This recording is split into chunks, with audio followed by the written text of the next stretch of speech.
English பேச விரும்புகிற நீங்கள் அடுத்ததாக பண்ண வேண்டிய விஷயம் என்ன அப்படின்னா, இப்போது எல்லாத்துக்குமே மேக்ஸிமம் ஒரு சின்ன தாட் இருக்குது. அதாவது சின்ன ஹேபிட்னு கூட சொல்லலாம். அதாவது இங்கிலீஷ் கற்றுக்க ஆரம்பித்த உடனே ரொம்ப ஃப்ளூயண்ட்டாக பேசணும் அப்படின்னு நினைக்கிறாங்க. கண்டிப்பாக இது முடியவே முடியாது. எதனால் அப்படின்னா, நமக்கு அந்த சான்ஸ் இல்லை. ஏன்னா நாம் இங்கிலீஷ் ஸ்பீக்கிங் கண்ட்ரியில் இல்லை. அதே மாதிரி நம்மளை சுற்றி இருக்கிற எல்லாரும் எப்பவும் இங்கிலீஷ் பேசுகிறது இல்லை. ஸோ நம்மளுக்கு இது ஒரு புது லாங்குவேஜ்.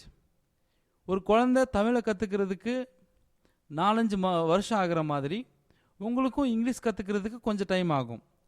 ஆனால் குழந்தை மாதிரி உங்களுக்கு 5 இயர்ஸ் எல்லாம் தேவைப்படாது. ஒரு 3 மாதம் சின்சியராக ட்ரை பண்ணிங்கனாலே, ஐ மீன் எங்கள் கூட சேர்ந்து ஒரு 3 மாதம் இங்கிலீஷ் பேசுகிறதுக்கு சின்சியராக ட்ரை பண்ணாலே போதும், நீங்கள் ரொம்ப நல்லா இங்கிலீஷ் பேசலாம். ஆனால் நிறைய பேர் என்ன பண்ணுறாங்க அப்படின்னா, ஒரு வாரம் ஒரு மாதம் நல்லா ட்ரை பண்ணிவிட்டு பேச முடியாதோன்னு நினச்சி விட்டுறாங்க.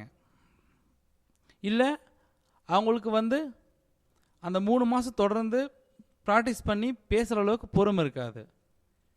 இது புது லாங்குவேஜ் அப்படிங்கிறதுனால ஒரே மாதத்தில் கற்றுக்கணும்னு நினைக்காதீங்க. கொஞ்சம் பொறுமையாக இருங்க. கண்டிப்பாக ஒரு 3 மாதத்தில் நீங்கள் நல்லா ஃப்ளூயண்ட்டாக இங்கிலீஷ் பேசலாம். தேங்க்யூ.